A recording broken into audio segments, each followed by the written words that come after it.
The gold in a wedding ring was forged in the collision of two neutron stars somewhere in the galaxy, long before our sun ignited. The calcium in a tooth was assembled, atom by atom, in the convective heart of an aging red giant. The oxygen rising and falling in your chest right now passed through the cores of perhaps half a dozen massive stars that lived and died across billions of years before settling into the cloud that became Earth. The death of a star is not a metaphor and not a distant abstraction. It is the process by which everything heavier than helium came into being. And it is happening right now, somewhere in the Milky Way, dozens of times an hour. In this video, we follow what happens when a star reaches the end of its long life, and what that ending leaves behind. Some stars die so quietly that the event takes 100,000 years to complete and leaves only a glowing shell and a slowly cooling ember. Others end in a single second, in a collapse so violent it briefly outshines a galaxy of 200 billion stars. A few collapse so completely that they take a piece of space and time with them. All of them, gentle or violent, return material to the galaxy that will eventually find its way into new stars, new worlds, and, in at least one corner of the cosmos, into the bodies of creatures capable of looking up and asking what happened. If you find these reflective explorations of science meaningful, a like or subscribe helps us continue creating them. A star is not a fire. Fires are chemical, and the energy released by chemical burning is vanishingly small compared to what a star produces. A star is a continuous nuclear reaction held together by the weight of its own gas. At the center, temperatures climb past 15 million degrees, and the pressure rises to 250 billion times Earth's atmospheric pressure. Under such conditions, hydrogen nuclei collide hard enough and often enough that they begin to fuse into helium.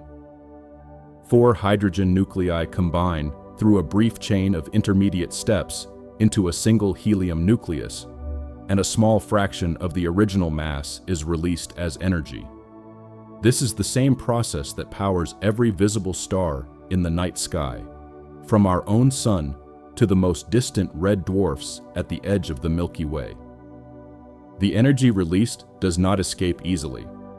A photon born in the core of the sun begins a journey of tens of thousands, sometimes hundreds of thousands of years before it reaches the surface. It scatters off charged particles billions of times, taking a random and unpredictable path through dense layers of plasma. By the time it emerges from the photosphere as visible light, it has been transformed beyond recognition.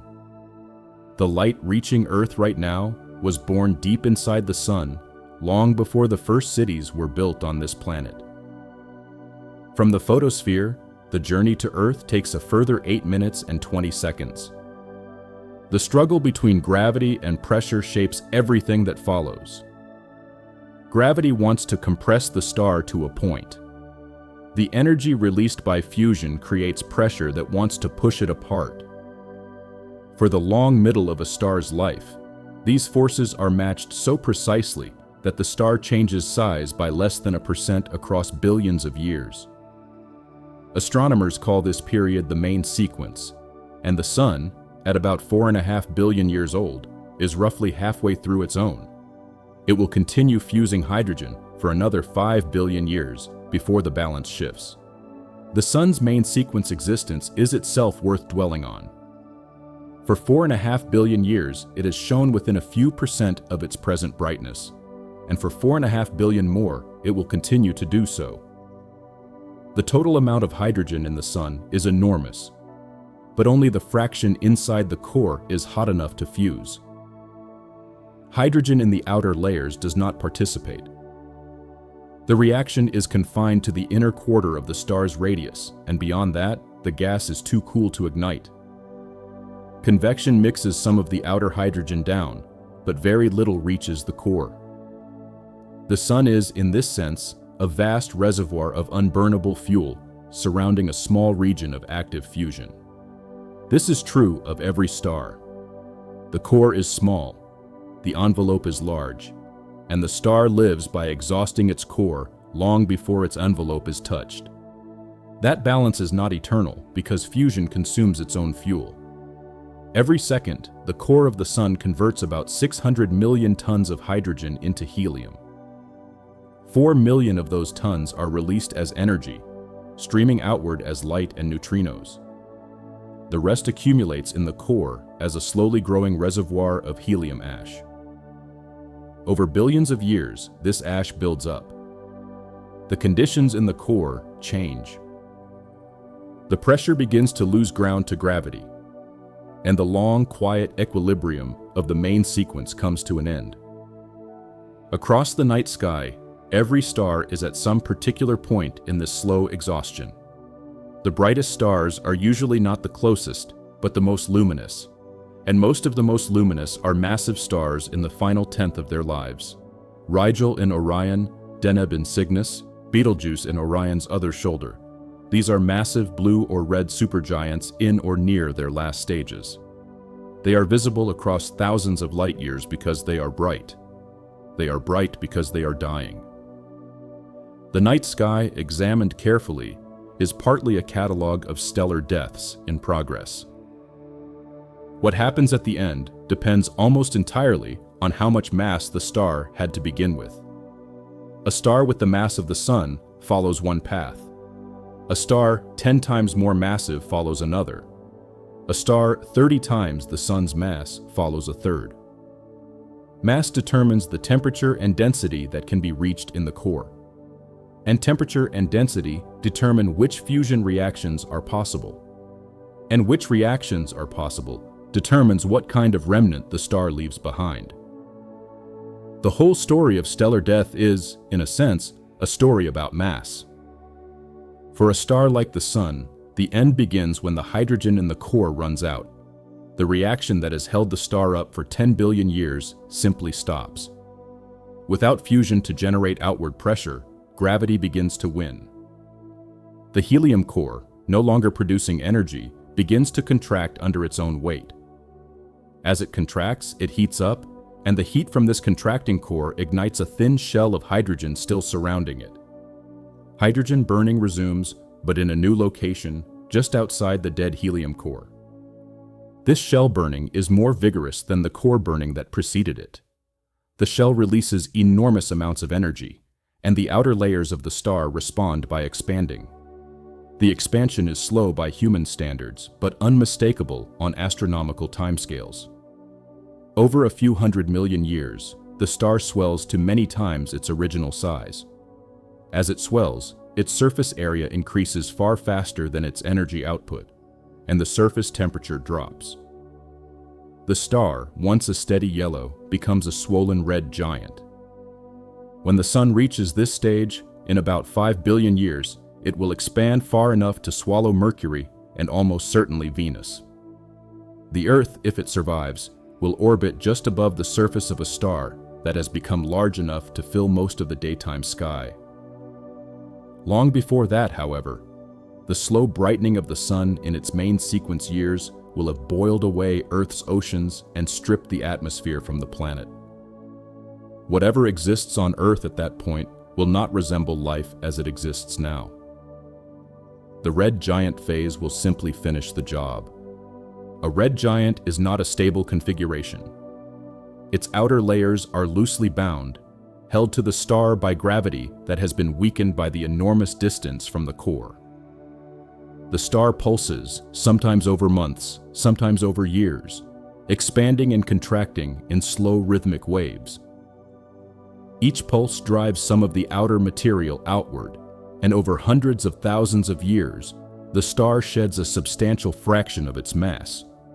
The lost material drifts outward at speeds of about 20 kilometers per second, slow enough that the star is wrapped in an expanding cocoon of its own former substance.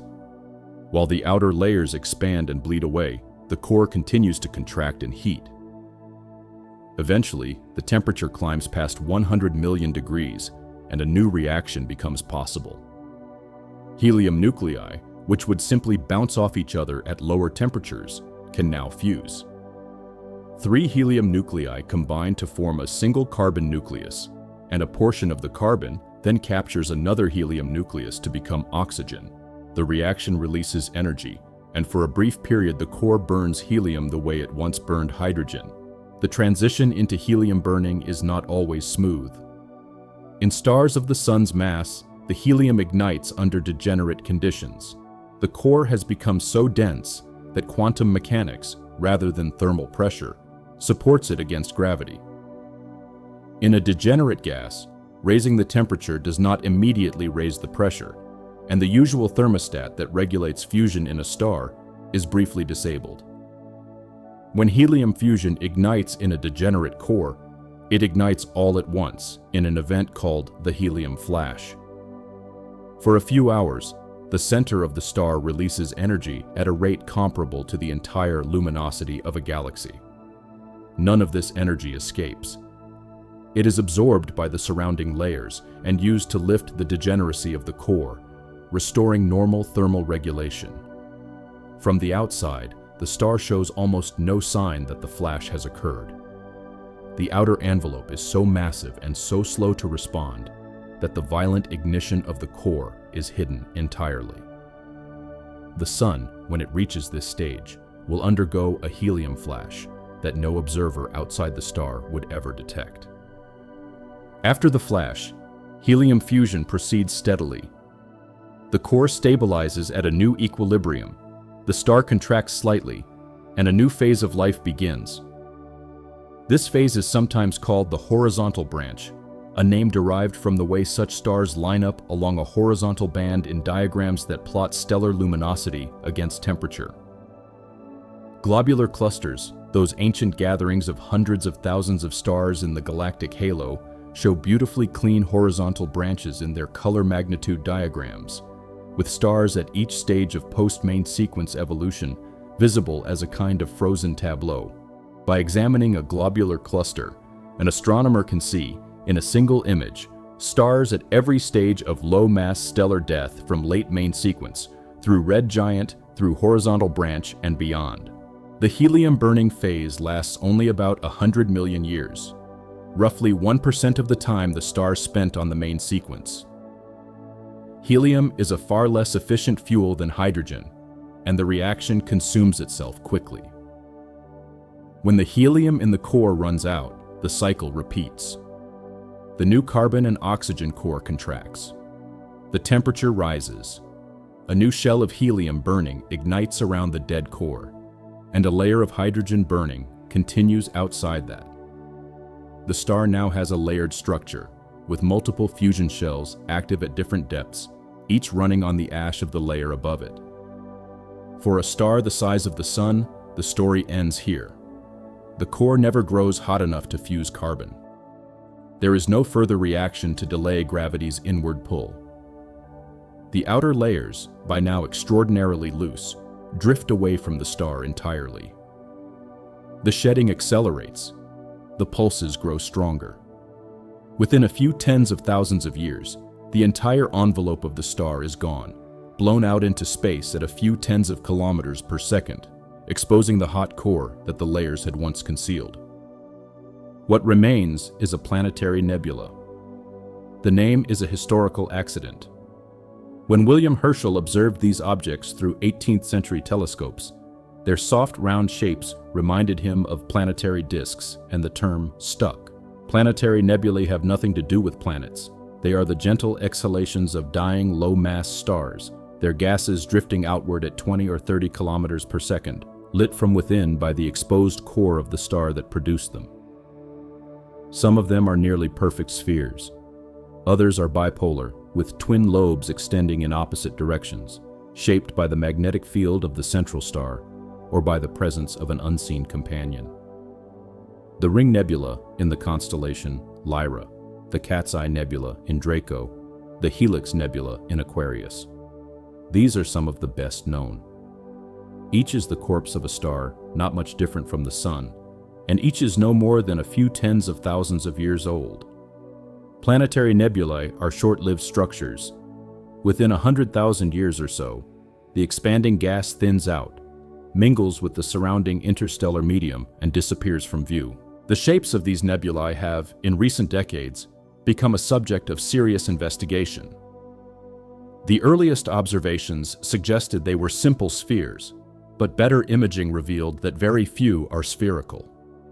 Most are elongated, asymmetric, full of jets and lobes and twisted filaments. Some look like hourglasses, some look like butterflies. Some have multiple shells nested inside one another, as if the dying star had shed its layers in distinct episodes separated by thousands of years. The Cat's Eye Nebula contains at least 11 concentric rings of material, each one corresponding to a pulse in the dying star's outer envelope. The pulses spaced approximately 1,500 years apart. The Helix Nebula is dominated by long radial features called cometary knots, each of them roughly the size of the solar system, pointing outward like a vast field of glowing arrows. The Eskimo Nebula in Gemini, the Boomerang in Centaurus, the Stingray in Ara. Each has its own architecture, and each architecture preserves something about the death that produced it. The Boomerang Nebula deserves a special mention.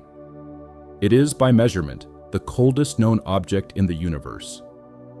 The gas in its expanding shell has cooled to less than 1 degree above absolute zero, slightly colder than the cosmic microwave background itself. Adiabatic expansion, the cooling that occurs when a gas does work against its surroundings as it expands, has dropped the temperature of the boomerang's outflow below that of the universe's residual heat. This is a curious thing to contemplate. A stellar corpse so quietly producing the coldest temperature in nature, in a region of space surrounded on every side by warmer cosmic background radiation. At the center of every planetary nebula, the exposed core of the former star remains. It is small, far smaller than the giant that produced it, no larger than the Earth, and yet it contains a substantial fraction of the original mass of the star, sometimes more than half. Compressed into so small a volume, the matter behaves in ways that have no parallel in everyday experience. The atoms are stripped of most of their electrons. The electrons themselves are packed so densely that quantum mechanics begins to set the rules.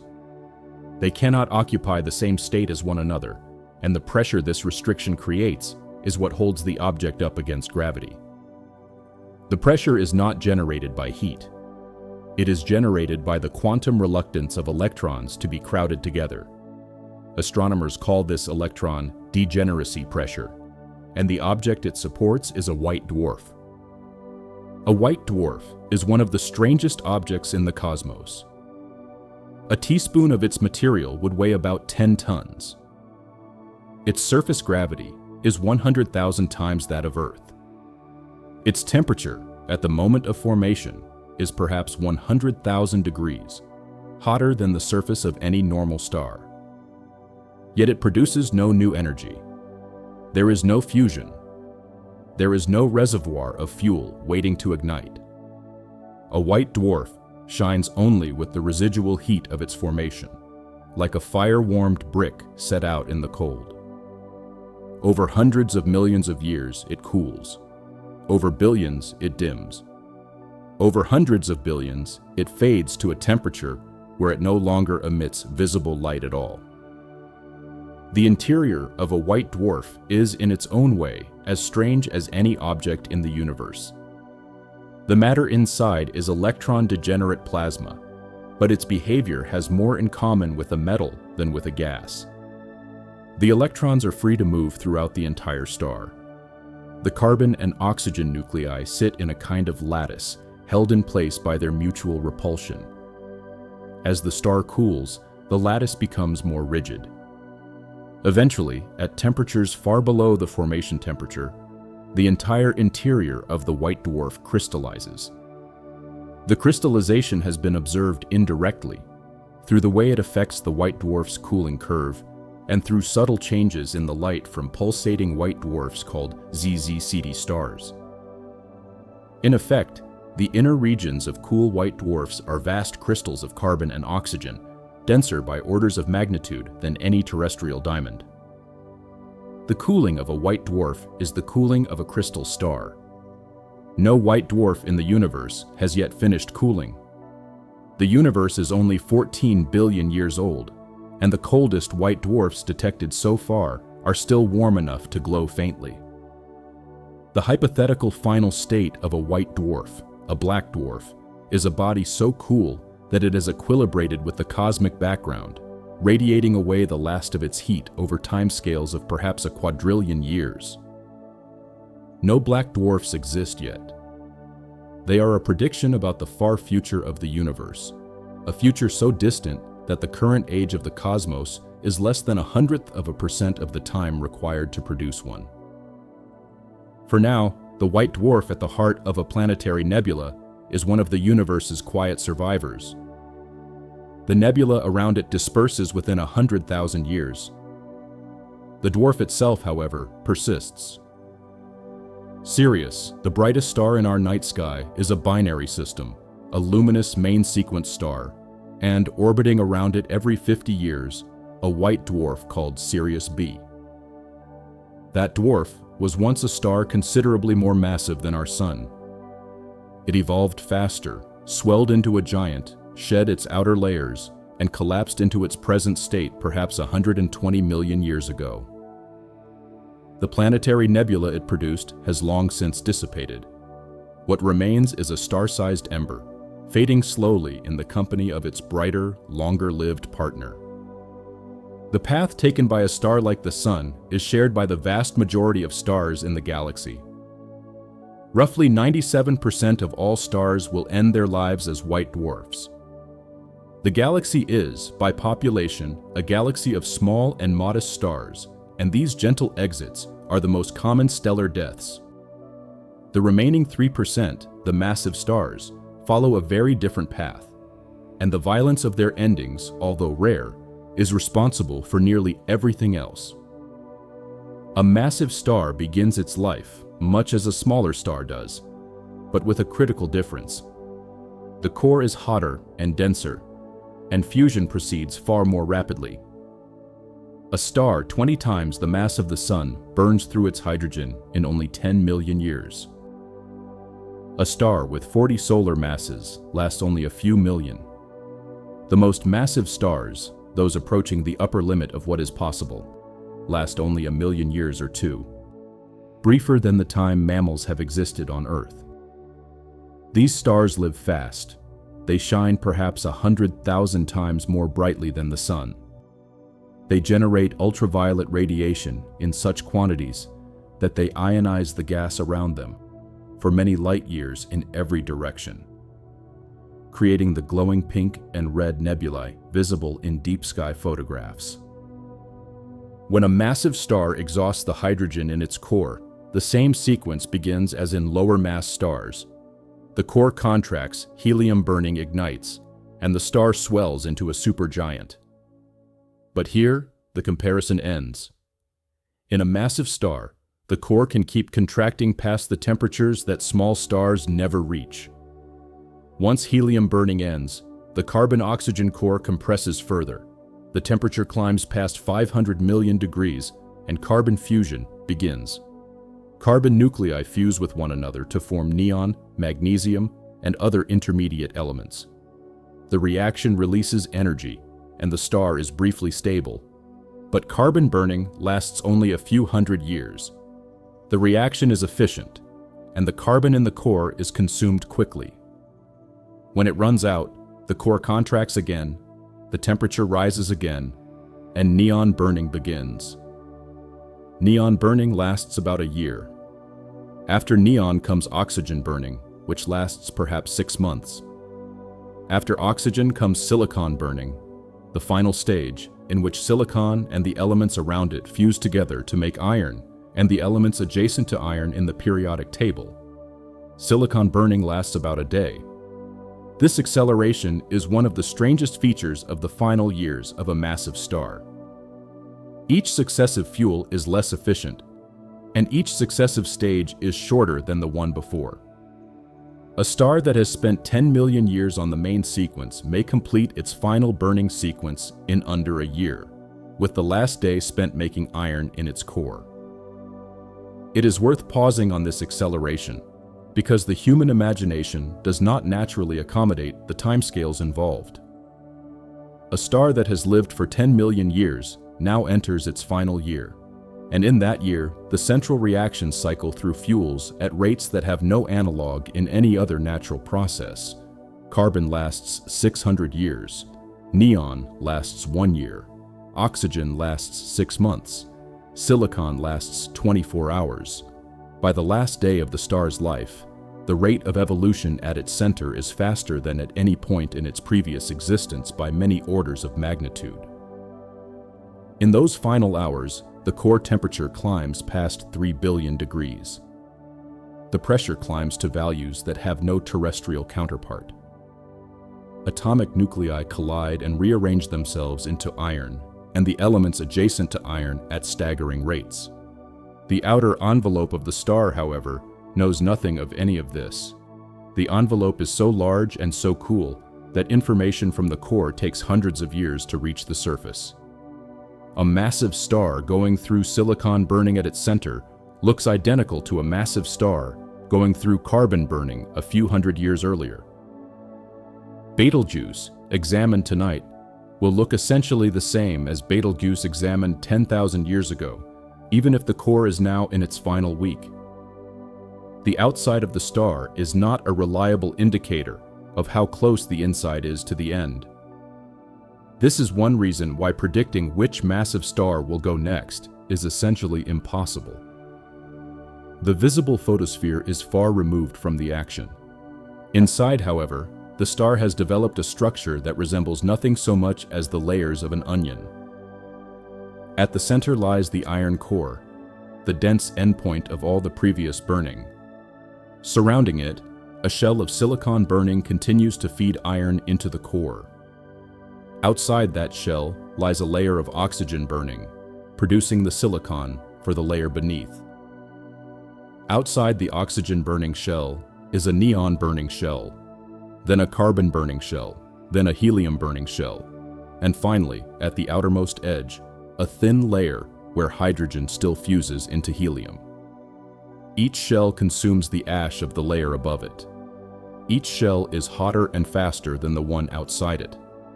The structure is unstable in detail, churning with convection and turbulence, but on the largest scale, it persists. A star eating its way down through the periodic table, layer by layer, racing toward an end that the outermost layers cannot yet see. The reason the sequence ends with iron is not arbitrary. Iron is the most tightly bound nucleus in the periodic table. Every fusion reaction in lighter elements releases energy, but fusing iron consumes energy rather than releasing it. The energy that has held the star up against gravity for its entire life has been generated by climbing the energy curve from hydrogen toward iron. At iron, the climb ends. No further fusion will release energy. The core, now made almost entirely of iron, can no longer support itself against the weight pressing down on it from above. What happens next is the most violent event in the universe outside of the Big Bang itself. When the iron core grows to about 1.5 solar masses, electron degeneracy pressure, the same quantum effect that holds up a white dwarf fails. The pressure is overwhelmed by the weight of the layers above. The core, no longer supported, begins to collapse. Within a fraction of a second, the center of the star, an object the size of the Earth, shrinks to the size of a city. The collapse is so rapid that it falls at nearly a quarter of the speed of light. The temperature rises to 100 billion degrees. The density approaches that of an atomic nucleus. At these conditions, ordinary matter ceases to exist. Electrons are forced into protons, fusing with them to produce neutrons and releasing a flood of neutrinos. The core becomes a single enormous mass of packed neutrons, a kind of nuclear matter, with a density so extreme that a teaspoon of it would weigh 1 billion tons. The collapse halts when the neutrons themselves cannot be packed any tighter, and the inrushing material bounces off the suddenly rigid core like a rubber ball off a concrete floor. A shock wave moves outward through the still collapsing outer layers. What happens at the moment of bounce is, even now, not fully understood. The most detailed models run on the most powerful supercomputers show core collapse in 3 dimensions over fractions of a second. They reveal that the bounce is not symmetric. The neutron-rich material splashes asymmetrically. Magnetic fields, twisted to enormous strengths by the rapid contraction, channel material in particular directions. Convection in the proto-neutron star surface stirs the boundary between the rigid core and the still infalling envelope. Standing accretion shock instabilities cause the shock front itself to oscillate and slosh as it tries to make headway against the inflowing material. The shock wave alone is not quite enough to blow the star apart. It would stall and fall back were it not reinforced by the staggering flux of neutrinos released by the core's transformation.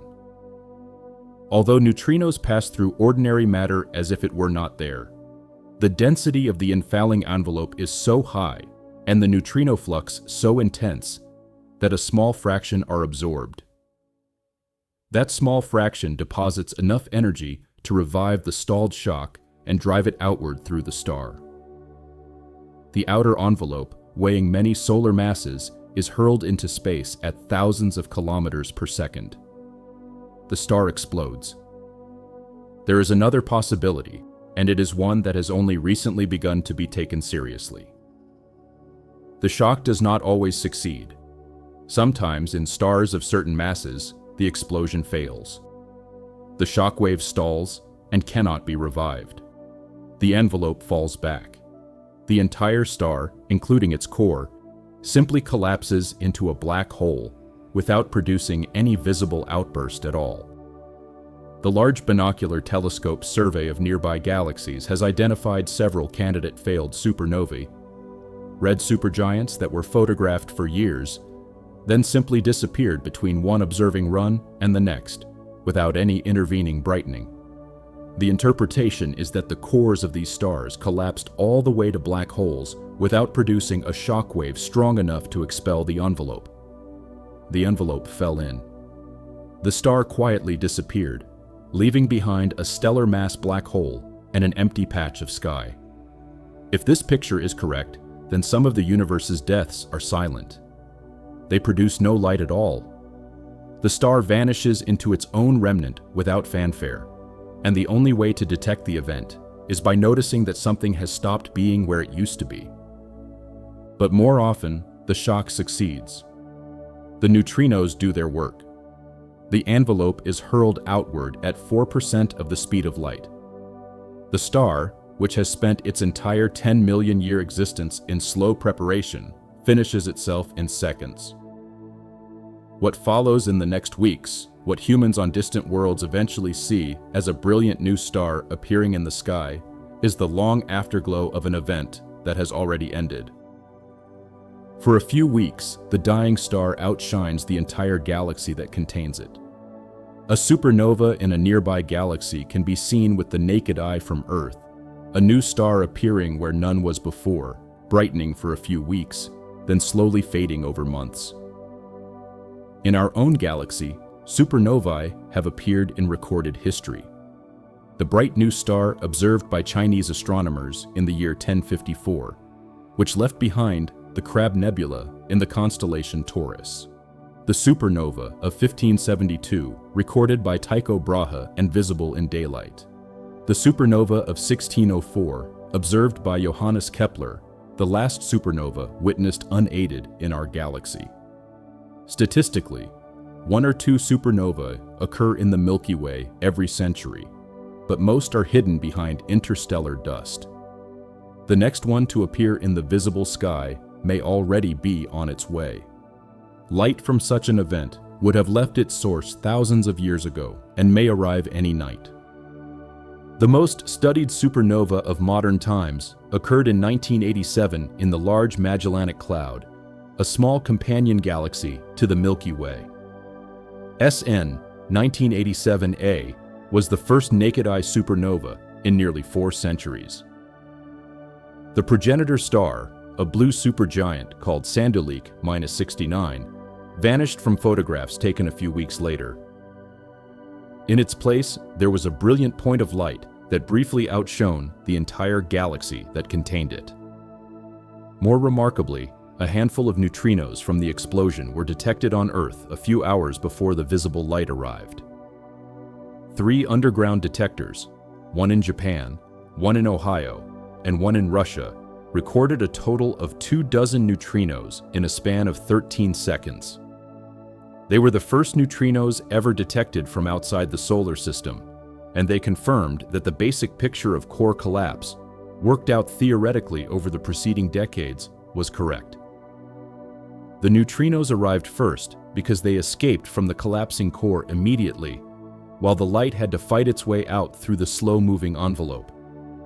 Even now, decades later, astronomers continue to watch the expanding debris of SN 1987A, tracing the structure of the explosion and the shockwave's continuing interaction with the gas that surrounded the star before it died. A supernova does several things at once. It scatters into space the elements made during the star's life and during the explosion itself.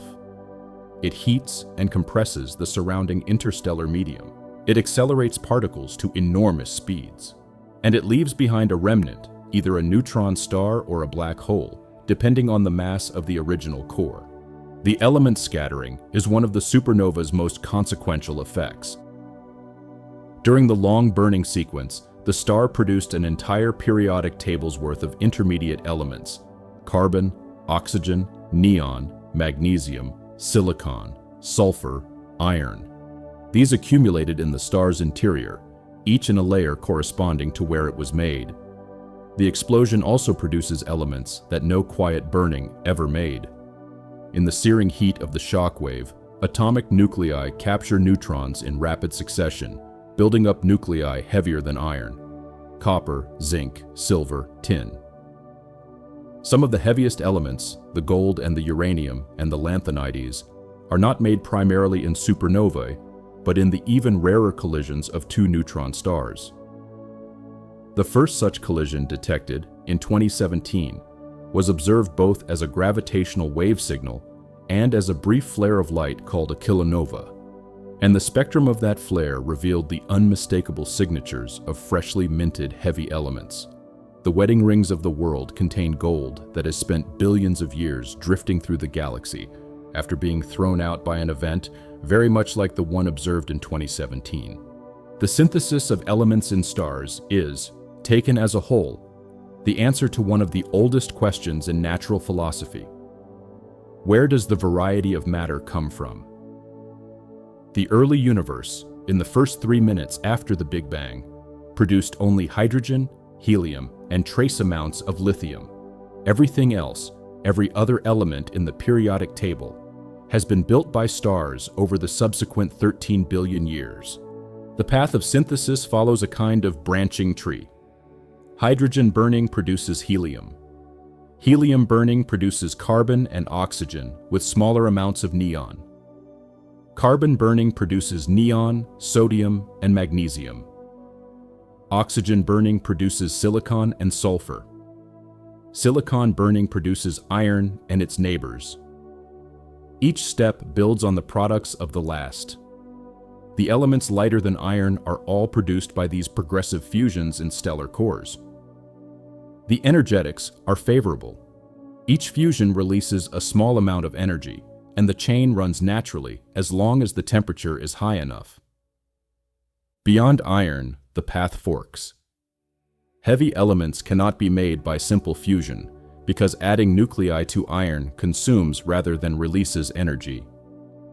They are made instead by neutron capture. An existing nucleus absorbs a free neutron, and the neutron decays inside the nucleus into a proton plus an electron, raising the atomic number by 1. Repeated capture and decay can build elements arbitrarily heavy. The rate of capture matters. In the cores of red giants undergoing late-stage burning, neutrons are produced relatively slowly, and capture is slow compared to decay. This is called the S process, for slow, and it produces elements like strontium, barium, lead, and most of the elements between iron and bismuth. Roughly half of the heavy element atoms in the universe are products of the S process. The other half are produced by the R process, for rapid, in which neutrons are added so quickly that the nucleus has no time to decay between captures.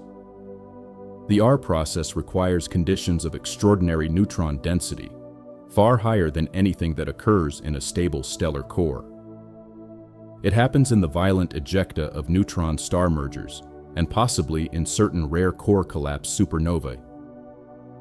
It produces europium, gold, platinum, and the actinides, elements like thorium and uranium that have no other significant source. The R process is responsible for almost all of the heaviest elements in nature. The periodic table, that compact arrangement of all the chemical elements, is in this sense a map of stellar deaths. Hydrogen and helium come from the Big Bang. Lithium, beryllium, and boron come from cosmic ray spallation in the interstellar medium. Carbon, nitrogen, and oxygen come mostly from red giants and from massive stars. Neon through sulfur come from massive star core burning and supernovae. Iron comes mostly from a type of supernova we will come to shortly. The elements between iron and bismuth come roughly half from the S process in red giants and half from the R process in extreme events. The elements heavier than bismuth come almost entirely from the R process. Every chemical element has a stellar provenance, and the relative abundances of the elements in any sample of cosmic material reflect the integrated history of the deaths that produced them.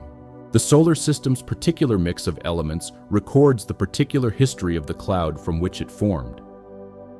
The relative abundances of various isotopes in primitive meteorites carry signatures of specific events. The imprint of a nearby supernova that may have triggered the cloud's collapse. The contributions of multiple generations of red giants in the long history of the pre-solar gas. Even, in rare cases, the presence of individual grains of stardust formed in the outflows of specific dying stars that have been preserved chemically since before the sun ignited. Some of these grains, called pre-solar grains, have been extracted from meteorites and analyzed in laboratories. They are physically older than the sun, the earth, and everything else in the solar system. And they carry chemical signatures that identify their stars of origin, red giants, supernovae, or in some cases more exotic events. They are tangible pieces of dead stars, sitting in glass vials in laboratories on Earth, having traveled across the galaxy to arrive. The expanding shell of debris from a supernova sweeps up the gas in front of it, compressing and heating it, glowing as it goes. Over thousands of years, the shell slows and spreads, eventually merging with the wider interstellar medium and depositing its contents into the slow currents of the galaxy.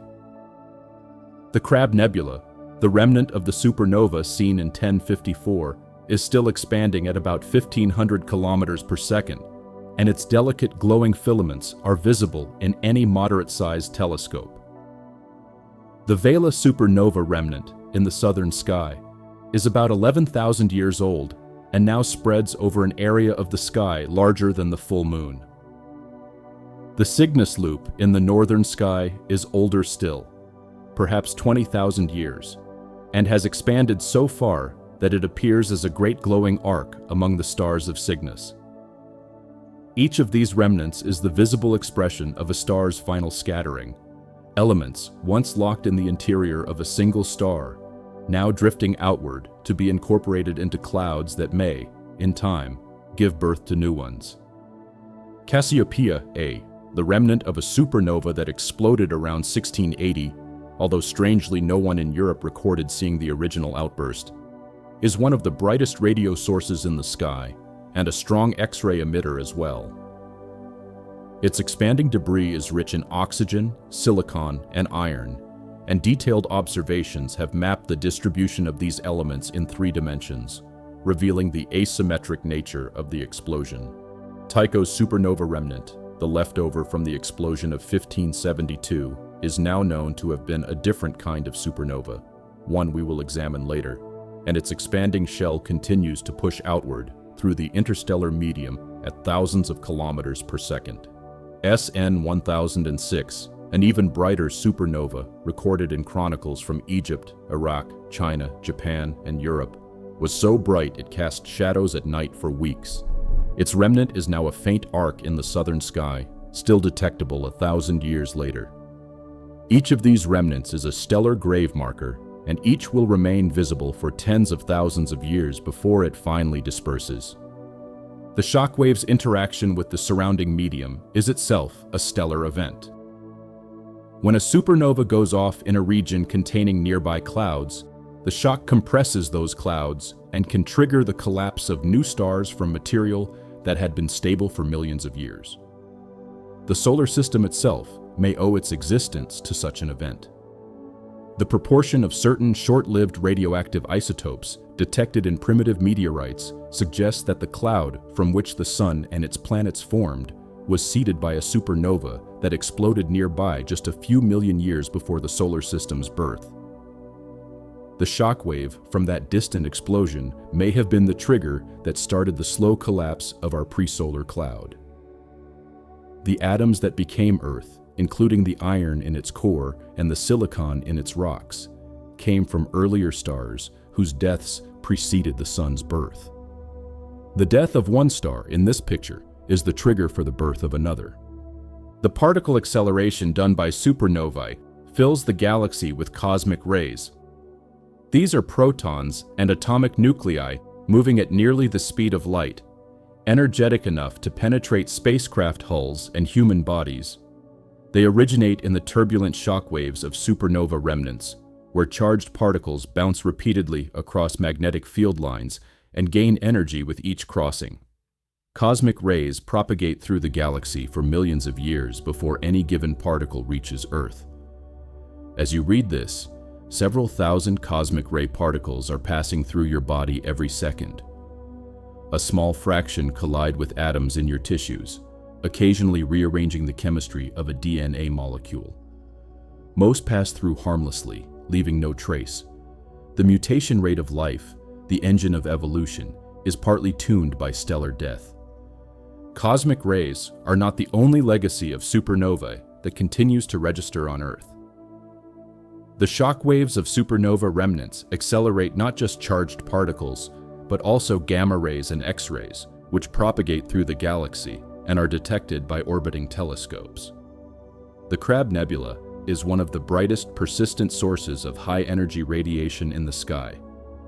Its central neutron star, the Crab Pulsar, drives a wind of relativistic particles into the surrounding nebula, lighting up the entire structure in X-rays and gamma rays. The Crab is used as a kind of calibration source by high-energy astronomers. The Crab has become a unit of high-energy flux, and other sources are measured in fractions or multiples of it. Nearly 1,000 years after the original explosion, the dead star is still the brightest energetic object in our region of sky. What is left behind after a successful supernova is one of the universe's most extreme objects. If the original star was not too massive, the collapsing core stops collapsing when it becomes a neutron star. A sphere of nuclear matter about 20 kilometers across, holding more mass than the Sun in a volume the size of a city. The density of a neutron star is unimaginable by ordinary standards. A sugar cube-sized piece of neutron star material would weigh as much as the entire human population of Earth. The surface gravity is 200 billion times Earth's. An object dropped from 1 meter above the surface would reach the surface in a microsecond, having accelerated to about half the speed of light. The internal structure of a neutron star is one of the strangest in nature. The outermost layer is a thin atmosphere of iron and lighter elements, perhaps a centimeter thick. Below it lies a crystalline crust, a kind of rigid lattice of atomic nuclei packed together more tightly than anything found in ordinary matter. The crust grows denser with depth. Below the crust lies the outer core, a fluid of neutrons with a small admixture of protons and electrons, behaving as a superfluid that flows without viscosity. Deeper still, the inner core may contain matter in phases that physicists have not yet been able to reproduce or fully describe. Free quarks, hyperons, exotic condensates of strange and heavy particles. The exact nature of the inner core depends on physics that is not yet pinned down. Neutron stars are, in a sense, the only natural laboratories in which such conditions exist. The information they carry about the behavior of matter at these extremes is one of the reasons astronomers study them so intently. Neutron stars are stranger still in their other properties. They are born spinning, and the conservation of angular momentum from the collapse spins them up to enormous rates. The original star may have rotated once every few days. The collapsed remnant, having shrunk by a factor of 100,000 in radius, rotates 100,000 times faster, sometimes many times per second. A typical newborn neutron star rotates many times per second. Some, called millisecond pulsars, rotate 700 times per second, faster than the blades of a kitchen blender. They are born with magnetic fields trillions of times stronger than Earth's, strong enough to deform an atom into a needle, strong enough that the very vacuum around them becomes optically birefringent. The strongest magnetic objects in the universe, magnetars, are a subset of neutron stars whose magnetic fields can be 1,000 times stronger still. A magnetar passing within a few 100,000 kilometers of Earth would distort the very atoms of every human body by deforming the electron orbitals. A few of them have, in the past, released enormous bursts of gamma rays detectable from across the galaxy. The 2004 outburst of the magnetar SGR 1806-20, 20,000 light-years away, was bright enough to briefly ionize Earth's upper atmosphere from a distance that should have left it utterly insignificant. The flare released, in a fraction of a second, more energy than the Sun produces in 100,000 years. It was caused by what was effectively a starquake, a sudden rearrangement of the magnetar's enormous magnetic field, analogous to an earthquake in the neutron star's crust, but driven by magnetic stresses rather than tectonic ones. 3 such magnetar giant flares from objects within our own galaxy have been recorded in the modern era, in 1979, 1998, and 2004. Each one was bright enough to saturate detectors and to disturb the ionospheres of distant planets, including our own. Some short gamma ray bursts seen from other galaxies are now suspected to be magnetar giant flares occurring far away, their absurd brightness allowing them to be detected across millions of light years. A neutron star with a beam of radio emission that happens to sweep across Earth is called a pulsar. As the star rotates, the beam crosses our line of sight at regular intervals, producing a steady pulse of radio waves. Pulsars were discovered in 1967 by Jocelyn Bell Burnell, then a graduate student at Cambridge, who noticed a strange, regular signal in her radio data while she was monitoring scintillations of distant quasars. The signal was so regular that it was initially nicknamed LGM1 in jest, for little green men, on the half-serious suggestion that no natural source could produce such a perfect rhythm. The signal turned out to be the rotating beacon of a collapsed stellar core. Today, thousands of pulsars are cataloged, and their pulses are so regular that some of them rival atomic clocks in precision. The Crab pulsar at the heart of the Crab Nebula spins 30 times per second. The Vela pulsar spins 11 times per second. The fastest known pulsar, PSRJ 1748-2446 AD, spins 716 times per second. The fastest pulsars are spun up by long histories of accretion in binary systems, transferring angular momentum from infalling matter to the spinning compact remnant. These millisecond pulsars are also the most precise clocks in the universe. Their pulse arrival times, monitored over years, deviate from a perfectly regular pattern by less than 1 part in 100 trillion. They are used to test general relativity, to look for gravitational waves, and to search for variations in fundamental constants. Arrays of pulsars distributed across the sky are now being used as detectors of gravitational waves in their own right. Tiny variations in the arrival times of the pulses, accumulated across many years, can reveal the passage of low-frequency gravitational waves produced by merging supermassive black holes in distant galaxies. A dead star, in this sense, has become an instrument for studying other distant deaths. A few neutron stars exist in even stranger configurations. The double pulsar, PSRJ 0737-3039, is a binary system consisting of two pulsars orbiting each other every 2.4 hours. The system has been used to test general relativity to extraordinary precision, since the orbit decays observably due to gravitational wave emission, and the orbital plane is fortuitously aligned with our line of sight, allowing both pulsars to eclipse each other periodically. The two pulsars will eventually merge, perhaps 85 million years from now, in an event that will produce gravitational waves detectable by whatever instruments exist at that time, and a kilonova that will be visible across hundreds of millions of light years. The story of any single neutron star is, when looked at closely, much stranger than its compact size would suggest. Take the Crab pulsar as an example. The original supernova was observed by Chinese astronomers on the 4th of July, 1054. The new star was bright enough to be visible in daylight for nearly a month, and remained visible at night for more than a year.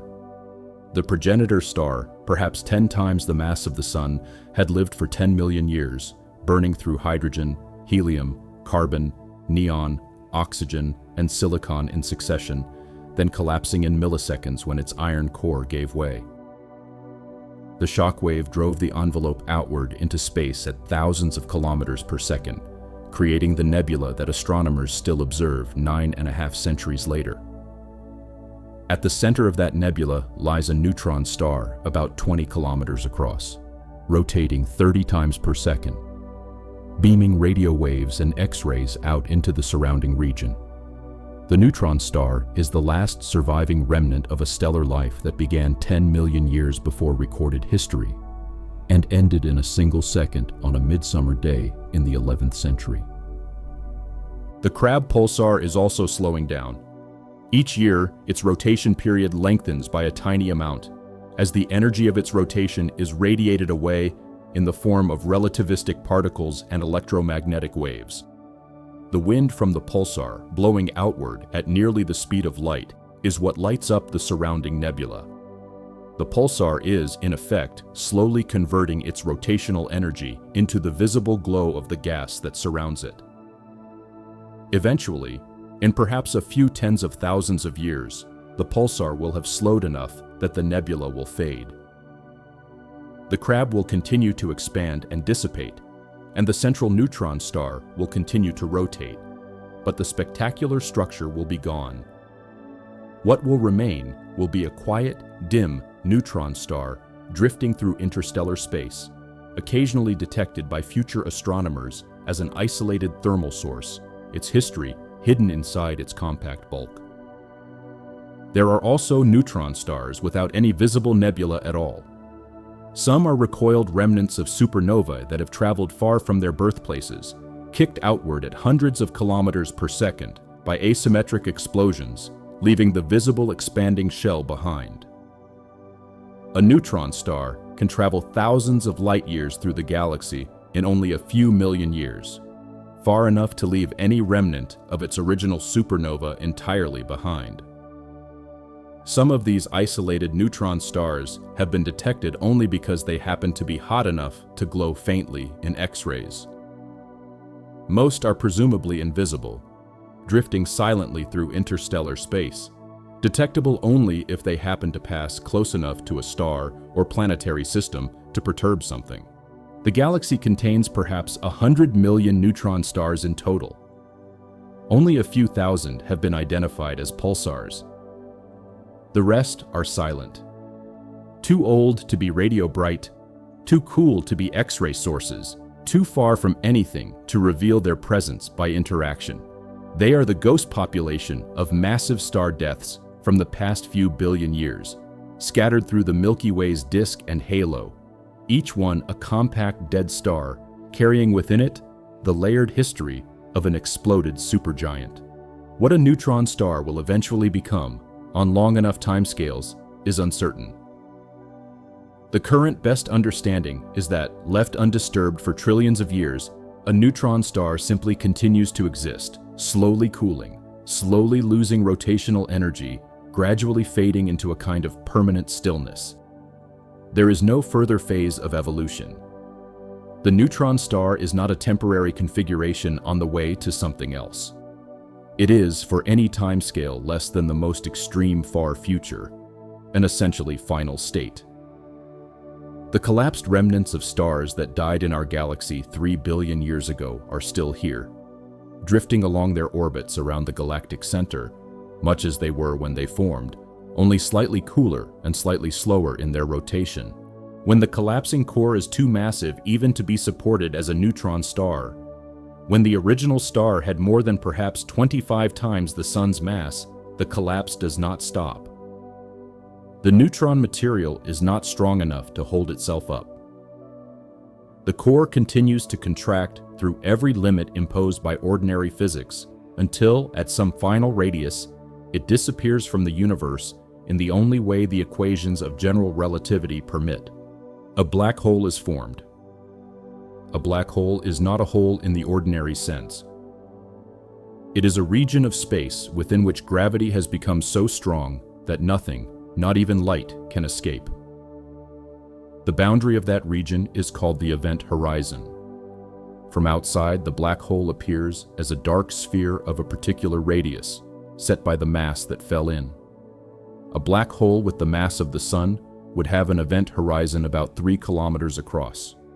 A black hole with 10 solar masses, roughly the size of those formed by massive star collapse, has an event horizon 30 kilometers across. The matter that fell in is no longer accessible. It is causally cut off from the rest of the universe. From the outside, only the mass, the spin, and the electric charge of the black hole can be measured. All other information about what formed it is, in some sense, lost. The simplicity of black holes, the fact that they can be fully described by only 3 numbers, makes them in some ways the simplest objects in the universe. A planet has a composition, a topography, an atmosphere, a magnetic field, a rotation rate, a temperature distribution. A star has all of those plus a luminosity, a spectrum, a chemical history, an interior structure. A black hole has only mass, spin, and charge. The no-hair theorem, as it is sometimes called, captures the radical simplicity of these objects. Once formed, a black hole forgets everything about what made it. 2 black holes formed from entirely different progenitor stars, if they happen to have the same mass and the same spin and the same charge, would be physically identical. There is no way, from outside, to tell what kind of star produced any given stellar mass black hole, or what other matter has fallen in since. This forgetfulness is the source of one of the most discussed puzzles in modern physics, the black hole information paradox. When matter falls into a black hole, its information content, in the technical sense of the word, appears to be lost. The matter is replaced by an addition to the black hole's mass, spin, and charge, and nothing else of it remains. But quantum mechanics requires that information be preserved. Stephen Hawking showed in the 1970s that black holes do, in fact, emit a faint thermal radiation, now called Hawking radiation, which causes them to slowly lose mass and eventually evaporate entirely. But the radiation appears to be thermal, carrying no information about what fell in. If a black hole completely evaporates, where does the information go? This question has occupied theoretical physicists for 50 years and remains unresolved. The argument matters because it touches on the foundations of both general relativity and quantum theory. And the resolution, when it comes, will probably teach us something important about how those 2 pillars of modern physics are to be reconciled. Around a black hole, ordinary matter can orbit safely, just as planets orbit the Sun. There is nothing about a black hole that pulls more strongly than a normal star of the same mass would at the same distance. If the Sun were replaced this instant with a black hole of identical mass, the Earth would continue its orbit unchanged. What would change is that the Sun would no longer shine. The danger of black holes is not their pull, but their hiddenness. They emit no light by themselves, and they can swallow whatever wanders too close. The too close limit is the event horizon. Outside it, the laws are familiar. Inside it, no signal can reach back across. When a black hole is actively accreting matter, however, it becomes one of the most luminous objects in the universe. Gas falling toward the horizon is squeezed and heated to millions of degrees, glowing in X-rays before it disappears. The first black hole identified as such, Cygnus X1, was discovered in this way in 1971. A bright X-ray source in the constellation Cygnus, paired with a blue supergiant star that appeared to be orbiting an invisible companion. The mass of the companion, calculated from the orbit, was too large to be a neutron star. It could only be a black hole, perhaps 10 or 15 solar masses, drawing gas off its visible companion and heating the gas to X-ray emitting temperatures as it fell. Today, many such X-ray binary systems are known. Each one contains a black hole, formed from a massive star's death, locked in a close orbit with a still living companion whose outer layers it is slowly devouring. The accretion process itself is one of the most efficient energy conversions in nature. Gas spiraling inward through an accretion disk loses orbital energy as friction heats the gas. The gas glows. By the time it reaches the innermost stable orbit and falls across the event horizon, it may have radiated away as much as 10% of its rest mass energy. This is roughly 10 times more efficient than nuclear fusion. A black hole accreting at a moderate rate can outshine an ordinary star by orders of magnitude, all of the radiation coming from gas in the moments before it disappears forever. The brightest accreting stellar mass black holes in nearby galaxies are visible across hundreds of millions of light years. They are, in some sense, the brightest gravestones in the universe. Each one a star's collapsed remnant, lit up by the matter it is in the act of consuming. A black hole has its own anatomy, even if the parts cannot all be directly observed. Outside the event horizon lies the accretion disk, wherein falling matter spirals inward in a flat, hot, glowing structure. Within the disk, there is a particular orbit called the innermost stable circular orbit, inside which no stable circular orbit is possible. Matter inside this radius simply spirals in, falling across the event horizon in milliseconds. The event horizon itself is the boundary of no return. Inside the event horizon, at the center, lies what general relativity calls a singularity, a point where the equations break down and where, formally, the curvature of spacetime becomes infinite. Most physicists believe that the singularity is a sign that general relativity is incomplete, not that infinite curvature actually exists. A correct quantum theory of gravity, when it is eventually developed, will probably replace the singularity with something else. A quantum fuzzy region, a holographic surface, a knot of strings, or some structure that has not yet been imagined. But from outside the event horizon, none of this matters. The interior is inaccessible. Whatever is or is not inside, no signal from it can reach the outside universe. The black hole at the center of our own galaxy, Sagittarius A star, is a supermassive black hole rather than a stellar mass one. It contains 4 million times the mass of the Sun in a region only a few times the size of the Earth's orbit. Supermassive black holes are not formed by the collapse of single stars. They are built up over billions of years, through a combination of accretion of gas, mergers with other black holes, and the gradual swallowing of nearby stars. Almost every large galaxy contains one at its center. The Milky Way's supermassive black hole is quiet by current standards, not actively consuming much material. but its presence has been mapped in extraordinary detail by tracking the orbits of stars that pass close to it. One such star, called S2, completes its orbit every 16 years, passing within about 120 astronomical units of the central black hole at perihelion, moving at over 2% of the speed of light. The orbit of S2 alone has provided some of the most stringent tests of general relativity in a strong gravity regime.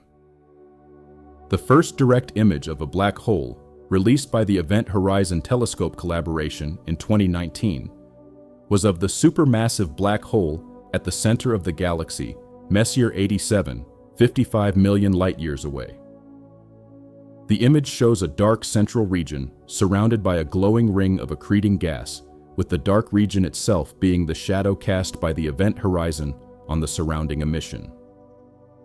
A second image of Sagittarius A star in our own galaxy followed in 2022. These were the first pictures of regions of space from which nothing can return. The dark circles in those images are real. They are the shadows of objects whose interiors are, by the structure of space-time itself, beyond all possibility of observation. Stellar mass black holes, in contrast, are much harder to image directly. They are too small. The event horizon of a 10 solar mass black hole is only 30 kilometers across, and at the distances of even the nearest such objects, the angular size is well below anything resolvable by current telescopes. What can be measured is their gravitational influence on companion stars, the X-rays from accreting gas, and, most recently, the gravitational waves produced when two of them merge. The masses of dozens of stellar mass black holes have been measured by these methods. They cluster in the range of 5 to 30 solar masses, with a few unusually massive examples reaching higher. Each one is the corpse of a single massive star, the final state of a stellar life that began with hydrogen burning in a star many times the size of the Sun and ended in a collapse so complete that no light could escape what was left. There is also a population of intermediate mass black holes between the stellar and the supermassive scales, weighing perhaps 100 to 100,000 solar masses. They are rare and difficult to find. A few candidates have been identified in dense star clusters, and gravitational wave detections of massive black hole mergers, which we will come to shortly, have firmly demonstrated that black holes in this mass range exist. How they form is still uncertain. They may be the products of many smaller mergers, building up gradually in the dense centers of star clusters. They may be the remnants of unusually massive single stars in the early universe. They may have formed directly from the collapse of primordial clouds before any ordinary stars had time to live and die. The mass gap between the heaviest stellar mass black holes and the lightest supermassive ones is, at the moment, a poorly understood region of the cosmic population. The galaxy contains, by current estimates, perhaps 100 million stellar mass black holes, most of them invisible because they are not accreting any matter to light up. Most drift through interstellar space alone, far from any star, detectable only by their gravitational lensing of background light. A few have been found this way, distant stars whose light has been briefly magnified by an invisible mass passing between them and Earth, the mass calculated from the magnification pattern. The only candidate explanation, a stellar mass black hole. The interpretations are still being refined, but it appears that for every actively accreting black hole shining brightly in X-rays, there are millions of quiet ones drifting silently through the galaxy. Each one the still extant remnant of a star that died millions or billions of years ago. What an isolated black hole will eventually do on long enough timescales is the strangest part of all. It will evaporate. Hawking radiation, the faint thermal emission predicted in the 1970s, causes a black hole to slowly lose mass. The smaller the black hole, the faster it evaporates. A stellar mass black hole, however, is so large that its Hawking temperature is far colder than the cosmic microwave background. It absorbs more energy from the background than it loses to Hawking radiation. It actually grows, slightly, as long as the cosmic background remains warmer than its own Hawking temperature. Only in the very far future, when the universe has expanded enough that the background has cooled below the black hole's Hawking temperature, will the black hole begin to lose net mass. When that eventually happens, the loss is extraordinarily slow. A stellar mass black hole, ignoring any further accretion, would take roughly 10 to the 67 years to evaporate. That is a 1 followed by 67 zeros, a number with no meaningful comparison to anything in human experience. The current age of the universe is roughly 10 to the 10 years. The lifetime of a stellar mass black hole is 57 orders of magnitude longer. Black holes are, for any timescale that resembles the current age of the cosmos, effectively permanent. The black holes formed by the deaths of the first generation of stars in the universe more than 13 billion years ago have lost essentially no mass to Hawking radiation yet. They are still essentially unchanged from the moment of their formation, and they will remain so for an unimaginable extent of cosmic time to come. Even when the remnant of a star is a quiet white dwarf, the story is not always over. A white dwarf in a binary system, orbiting close to a still-living companion, can pull material off the companion's outer layers. The material accumulates on the white dwarf's surface, hydrogen-rich gas piling up over years or decades. Eventually, the layer at the bottom becomes hot and dense enough to ignite in a runaway thermonuclear reaction. The entire accumulated layer fuses in a few seconds, producing a brilliant flash of light called a nova. The white dwarf survives, the surface debris is blown into space, and the cycle can repeat. Some recurrent novae have been observed to flash multiple times over the course of a human lifetime, the same white dwarf re-erupting every few decades as its companion supplies fresh fuel. The system T Coronae Borealis, about 3,000 light-years away in the northern constellation of Corona Borealis, is a particularly well-known example. It has been observed to erupt in 1866 and again in 1946, and is expected to erupt again imminently. When it does, it will brighten from a dim point of light, normally requiring a telescope to see, to a star bright enough to rival those of the Big Dipper, then fade again over weeks. Whatever generation of humans happens to be watching the sky at the right moment will see a star appear where, on every previous night for decades, none had been. But if a white dwarf accretes too much, if the accumulated mass pushes it above the limit beyond which electron degeneracy pressure cannot support it, an even more dramatic event occurs. The limit, called the Chandrasekhar limit after the astrophysicist who calculated it in 1930, is about 1.4 solar masses. Above that, the white dwarf cannot survive. The core ignites all at once. Carbon and oxygen fuse explosively in a thermonuclear detonation that completely destroys the star, leaving no remnant at all. This is a Type 1a supernova, not the death of a massive star, but the destruction of a white dwarf that had already died once before. Type 1. A supernovae are extraordinarily luminous and remarkably uniform in their brightness, since they all detonate at approximately the same mass. That uniformity makes them useful as cosmic distance markers.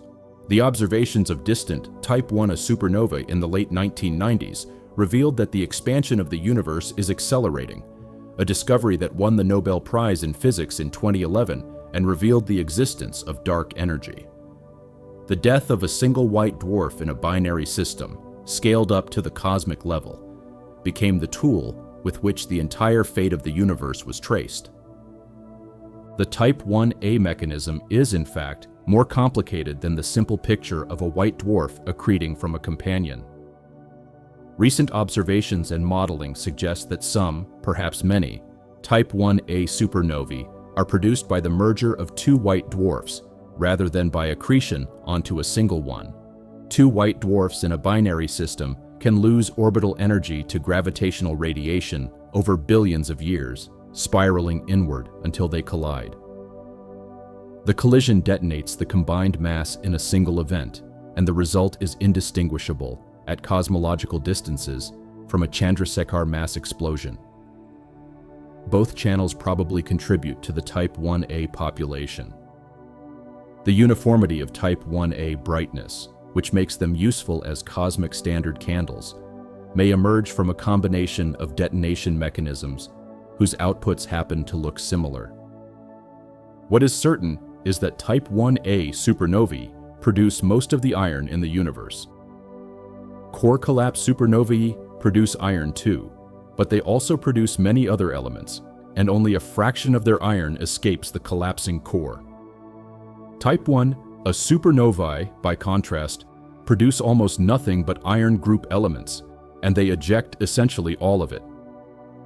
The iron in human blood, the iron in the iron core of the Earth, the iron in the railings of bridges and the engines of ships, most of it was produced by white dwarfs detonating in binary systems in some galaxy over the past 10 billion years.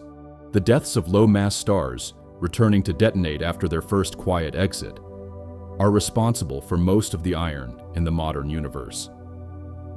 There are still rarer kinds of stellar death, even more violent than the standard core collapse supernova. When a star is very massive, more than perhaps 130 times the mass of the Sun, the core can become so hot that photons begin spontaneously producing electron-positron pairs.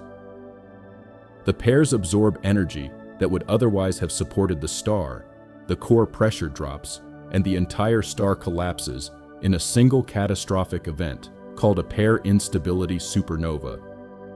Unlike standard core collapse supernova, pair instability supernova produce no remnant. The star is completely disrupted, with all of its mass thrown into space. The brightest supernova ever observed, SN 2006 GY, in the galaxy NGC 1260, may have been a pair instability event. It outshone the entire host galaxy for months. The progenitor star, if the interpretation is correct, was at least 150 solar masses, perhaps more. At the other extreme, hypernovae are a class of supernovae about 10 times more energetic than typical core collapse events. They are believed to be associated with the most rapidly rotating, highest mass stars, whose collapses produce not symmetric explosions, but tightly focused jets of material, moving at nearly the speed of light. When such a jet happens to point toward Earth, the burst of gamma rays it produces can be detected across cosmic distances. The brightest gamma ray burst ever observed, designated GRB2 21009A, was detected in 2022 from a galaxy 2.4 billion light-years away. It was so bright that it temporarily disturbed Earth's ionosphere, an effect from a stellar explosion so distant that the light from it had been traveling for more than half the age of the solar system. The gamma ray bursts associated with hypernovae are visible across nearly the entire observable universe. They are the most luminous events in the cosmos. The collision of two neutron stars produces yet another category of stellar death. When two neutron stars in a binary system slowly spiral inward over millions of years, losing energy to gravitational radiation, they eventually merge in a brief, brilliant event. The merger produces a burst of gravitational waves, a flash of gamma rays, and a slower glow called a kilonova, lit up by the radioactive decay of heavy elements freshly synthesized in the collision. The first kilonova ever detected, GW 170817, was observed in August 2017. Gravitational waves from the merger arrived at the LIGO and Virgo detectors first, followed almost simultaneously by a short gamma ray burst observed by the Fermi Space Telescope. Within hours, optical telescopes around the world had pinpointed the host galaxy, NGC 4993, 130 million light-years from Earth, and identified the kilonova itself as a new point of light.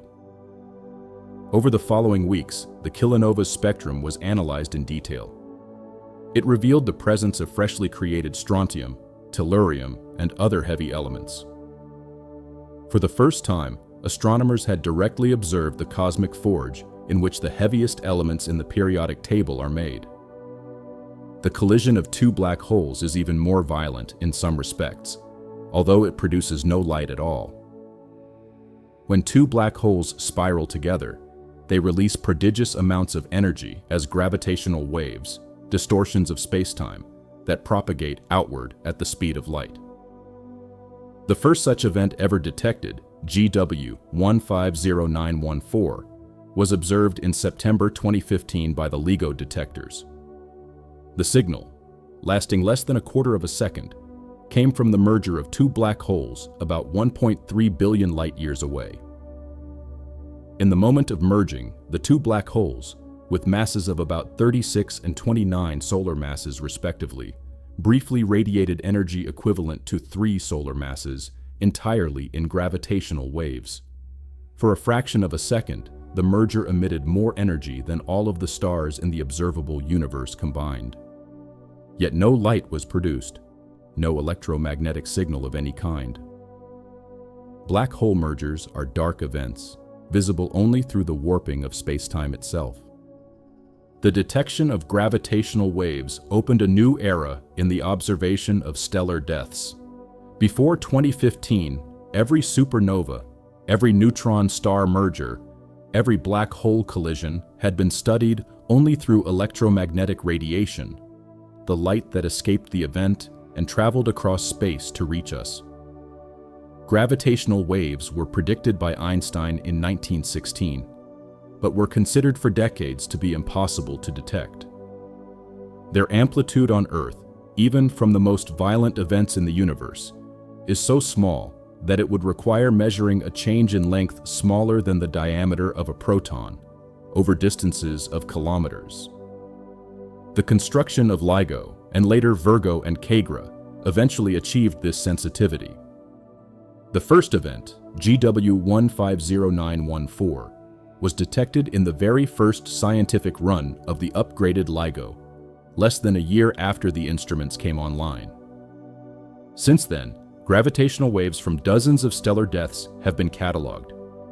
Most are mergers of binary black holes, but a smaller number are neutron star mergers and mixed neutron star black hole mergers. Each event leaves a characteristic signal in the data, a rising chirp of increasing frequency as the two objects spiral together, ending in a violent ring-down as the merged object settles. From the signal, the masses of the two objects can be measured. The final mass of the merger product can be determined. The amount of energy radiated as gravitational waves can be calculated. Sometimes the spin orientations of the original objects can be inferred from subtle features of the waveform. The implications have been profound. Stellar mass black holes, it turns out, exist in a wide range of masses, including masses that were considered unlikely or impossible before the gravitational wave era. Black holes weighing 50 or 60 solar masses, which would not be expected from ordinary single-star evolution, are being detected. The most massive black hole merger so far observed, GW 190521, involved two black holes weighing 85 and 66 solar masses, producing a final black hole of 142 solar masses. The 85 solar mass progenitor falls in a forbidden zone, where standard models suggest pair instability should have destroyed any star massive enough to produce it. The detection forces us to reconsider how such black holes form, perhaps through earlier mergers of smaller black holes, or through stellar evolution in dense star clusters, or through paths not yet understood. The neutron star merger of 2017, GW 170817, remains the most rewarding single event. It was detected first as gravitational waves, then almost immediately as a short gamma-ray burst. Then in the following hours as an optical and infrared kilonova. Then in the days and weeks as ultraviolet and X-ray emission. And finally in months and years as radio emission from the expanding jet. Almost every wavelength of light revealed something. The gravitational waves measured the masses of the original neutron stars. The gamma-ray burst confirmed that short gamma-ray bursts are produced by such mergers. The kilonova spectrum directly revealed the presence of freshly created heavy elements. The slowly evolving X-ray and radio emission tracked the structure of the jet emerging from the merger site. A single stellar death, observed in this multi-channel way, has taught more about stellar physics than years of previous study. Future gravitational wave detectors will extend the reach. The planned space-based detector LISA, scheduled for launch in the mid-2030s, will detect gravitational waves from supermassive black hole mergers across the entire visible universe, and from the inspirals of stellar mass objects into supermassive black holes in nearby galaxies. The Einstein telescope, a proposed third-generation ground-based detector, will detect every binary black hole merger occurring in the universe. The era of stellar death astronomy is no longer limited by what light can carry. The deaths themselves, in their gravitational signatures, are now within reach across nearly the entire cosmos. The fate of any given star is, in the end, decided by accidents of mass, of rotation, of magnetic field strength, of whether the star happens to have a companion. A star like the Sun that lived alone will end as a quiet white dwarf at the center of a brief planetary nebula. A star like the Sun that lived in a close binary may end as a Type 1a supernova, its destruction visible across the universe.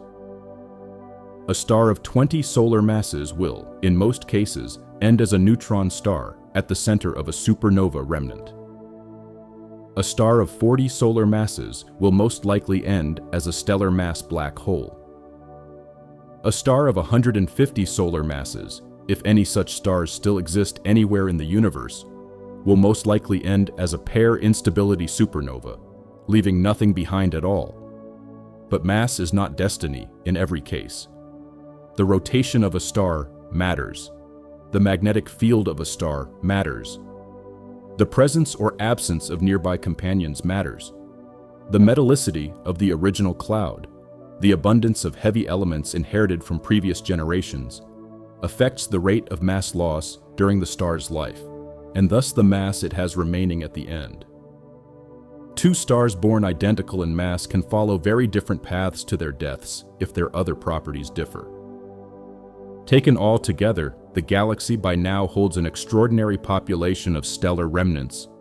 Roughly 100 million black holes drift through the Milky Way, alongside a similar number of neutron stars, and perhaps 10 billion white dwarfs accumulated from the quiet deaths of low-mass stars over the past 10 billion years. For every star currently shining in the galaxy, there may be 1 to 2 stellar corpses drifting nearby. The visible Milky Way of bright stars is overlaid on a much larger, invisible population of remnants. The remnants themselves continue to evolve, just very slowly. White dwarfs cool. Neutron stars slow their rotation, gradually losing energy to magnetic dipole radiation. Black holes, on timescales so long they cannot meaningfully be compared to anything in human experience, eventually begin to evaporate. A single star's death sets in motion remnants whose own lifetimes vastly exceed everything that has happened in cosmic history so far. The future of the universe is partly the story of stellar remnants becoming the dominant residents of the cosmos. New stars will continue to form in the Milky Way and in other galaxies for at least another 100 billion years, the available gas slowly depleting as it is converted into stars and then into remnants. But after that, the gas runs out. Star formation stops. The remaining stars burn through their lives, those with low mass surviving longest. The smallest red dwarfs, with masses around a tenth of the Sun's, will continue to shine, fusing hydrogen at a leisurely pace for perhaps 1 trillion years each. After that, even they will end. The galaxy will become a vast collection of white dwarfs, neutron stars, and black holes, with almost no living stars remaining. This is sometimes called the degenerate era.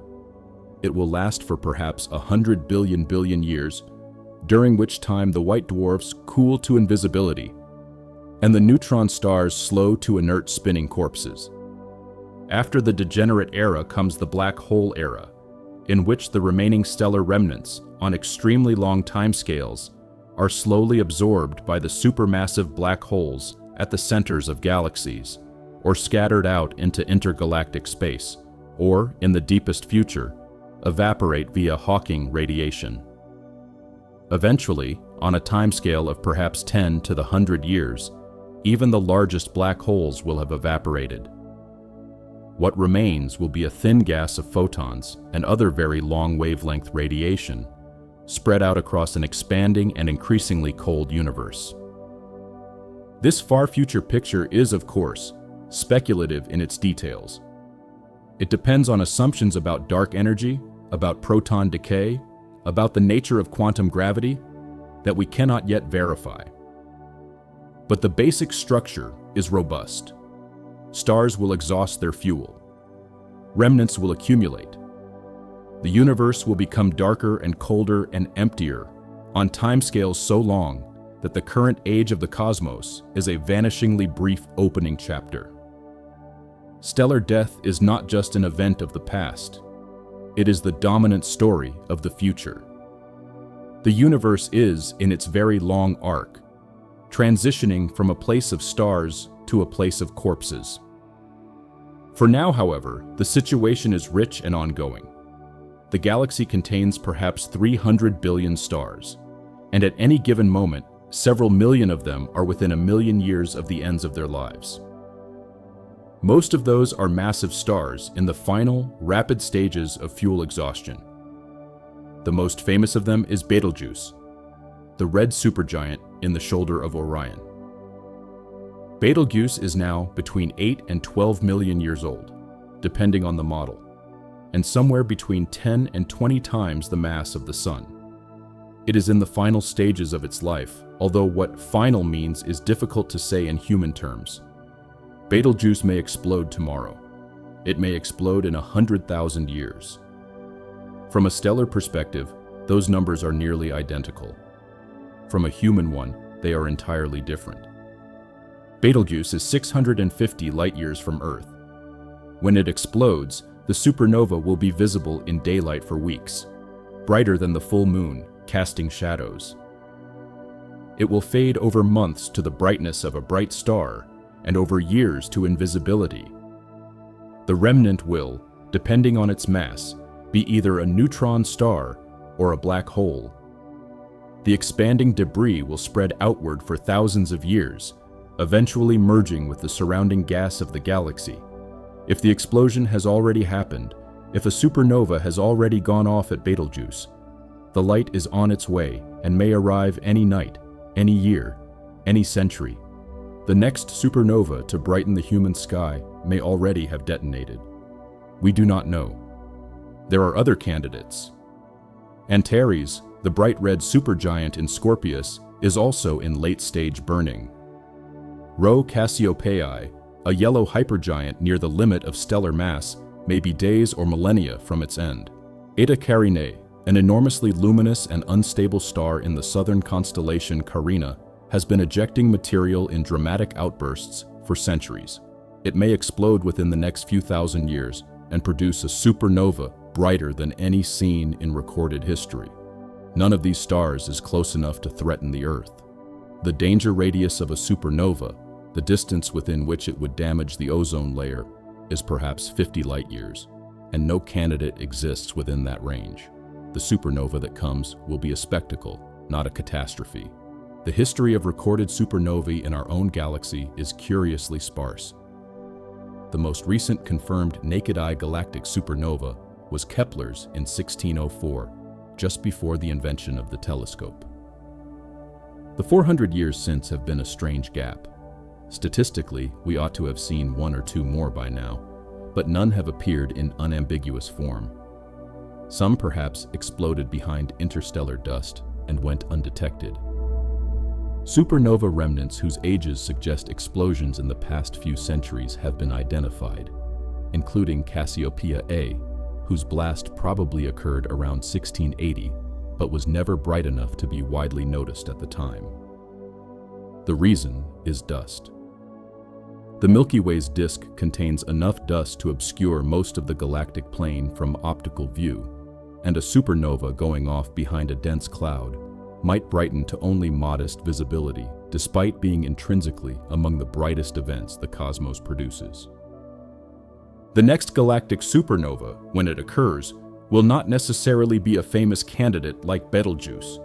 It may be an unremarkable star, currently unnoticed, that no one has flagged as being close to the end. Massive stars, particularly red supergiants behind dust, can be in their final centuries of life without being identifiable as such. The next great death in the sky might be a complete surprise. It might brighten suddenly to outshine Venus, then fade over weeks before anyone has had a chance to predict it. The neutrino burst would arrive first, providing a few hours of warning, but the optical brightening itself would simply appear in whatever direction the light happened to come from. When that next great death is observed, it will be studied in a way no previous supernova has been. Neutrino detectors deep underground will see the burst of neutrinos arriving hours before the visible light. Gravitational wave detectors will, if the explosion is asymmetric, see the space-time ripples directly. Optical telescopes, automated to respond within seconds to the neutrino alert, will train themselves on the patch of sky from which the light is expected, and they will see the light arrive moments after it breaks free of the dying star. Radio telescopes will trace the expanding shock wave for years. Spectrographs will measure the precise chemistry of the debris, identifying every element ejected. The next dying star to be seen up close will be the most thoroughly examined astronomical event in history. The interval between such events has consequences for biology too. Earth has, over its history, presumably been exposed to supernovae at varying distances. The closest known recent event is suggested by isotopic evidence in deep-sea sediments. Traces of iron-60, a radioactive isotope produced almost exclusively in supernovae, have been found in layers dating to about 2.5 million years ago, hinting at a supernova somewhere between 50 and 100 light-years from Earth around that time. The radiation from such an event would have damaged the ozone layer for a year or two, but probably not catastrophically. There is no clear evidence that this distant explosion caused mass extinction, although some researchers have speculated about possible effects on marine life. Even so, the iron-60 in the sediment is itself a kind of fossil, a chemical signature of a stellar death whose remnants reach the Earth in the form of slowly settling debris. For now, the slow accumulation continues. Stars are forming somewhere in the galaxy every year. Stars are dying somewhere every century. The remnants of past deaths persist in the night sky, visible in any backyard telescope. The Ring Nebula in Lyra, the Dumbbell in Vulpecula, the Cat's Eye in Draco, the Crab in Taurus, the Veil in Cygnus, the Helix in Aquarius. Each is the marker of a particular star's particular ending, frozen at a particular stage of its expansion. None will be visible for long. The planetary nebulae will disperse within 100,000 years. The supernova remnants will fade in tens of thousands. The night sky 1,000,000 years from now will contain none of the nebulae we currently see. It will contain different ones, products of stars that, today, are still living quietly through the middle of their lives. And the deeper continuity remains. The atoms that compose a human body have, on average, been processed through several generations of stars. The oxygen in a single breath was produced by a massive star somewhere in the galaxy more than 5 billion years ago and dispersed by a supernova that may have happened during the formation of our own pre-solar cloud. The carbon in a fingernail was synthesized by a red giant somewhere in the early Milky Way and ejected as that star shed its outer layers in a planetary nebula 7 or 8 billion years ago. The iron in a blood cell was made in the silicon-burning shell of a massive star, less than a second before that star collapsed into a supernova. The calcium in a tooth was produced by a similar event, and may have spent 2 or 3 billion years drifting between clouds before settling into the cloud that became the solar system. The gold in any wedding ring or filling was made in the collision of 2 neutron stars in some unknown galactic neighborhood, long enough ago that its origin is impossible to trace, but not so long ago that the universe could be considered young. In a literal physical sense, every person who has ever lived has been composed of dead stars. Not metaphorically, not symbolically, but in the strict chemical sense that every atom heavier than helium in every human body was once part of a star that died. The process is not an ancient one that ended at some point in cosmic history. It continues. The supernovae and kilonovae and planetary nebulae of today are seeding the clouds from which stars and planets will form a billion years from now. Whatever beings inhabit those future systems, if any do, will be composed of the dead stars of the galaxy as it exists at this moment. Stars do not die because anything goes wrong. They die because they have used the resources that allowed them to live. The fuel runs out. The supporting reaction ceases. The weight that was once held up by pressure now presses inward without anything to push back. What follows is not failure, but the universe's most ordinary process. Gravity, finally, gets its way, and the consequences of that play out according to the same laws that built the star in the first place. The death is the completion, the collapse, the explosion, the remnant. These are not departures from the star's life, but the natural conclusion of it, written into the structure of stellar physics from the moment the star first ignited. The matter released by a dying star is not lost. The energy is not wasted. The atoms produced over the course of millions of years are scattered into the interstellar medium and become available to participate in everything that follows. Whether the death takes the form of a soft planetary nebula and a fading white dwarf, or a violent supernova and a spinning neutron star, or a black hole that swallows itself out of the universe entirely, the products of that death are real and ongoing.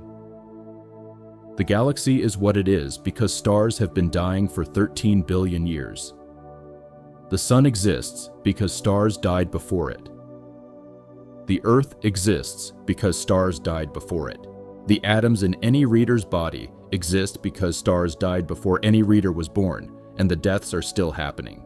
Somewhere in the sky tonight, a red supergiant is in its final week of silicon burning, although nothing in the constellations would betray it. Somewhere a white dwarf is accreting hydrogen from a binary companion, building toward a flash that will not be detected on Earth for 10,000 years. Somewhere 2 neutron stars are within 1 million years of their last orbit, gravitational waves leaking from their system at a rate too small to measure. Somewhere a star 100 times the mass of the Sun is in the final stages of an evolution that will leave nothing behind. The deaths are continuous. They are happening at every moment, in every direction, in every region of the galaxy. The night sky shows only the lightning, never the storm. When the next great death is observed, when Betelgeuse or some other unannounced star finally goes, the light will arrive, and the world will pause for the few weeks it takes the brightening to peak and fade. Most people watching it will not know what they are watching in any technical sense. But they will see a new star in the sky, briefly outshining everything around it. And they will understand, in some intuition older than the science of the matter, that something enormous has ended somewhere far away. They will see for a few weeks an event that has been preparing itself for 10 million years. And after the light fades and the star is gone, the elements it forged in its last hour will spread outward through the galaxy, and a few of those elements, given enough time, will find their way into the bodies of beings who do not yet exist, on worlds that have not yet formed, around stars that have not yet been born. The story does not end with the dying. It continues with what the dying makes possible.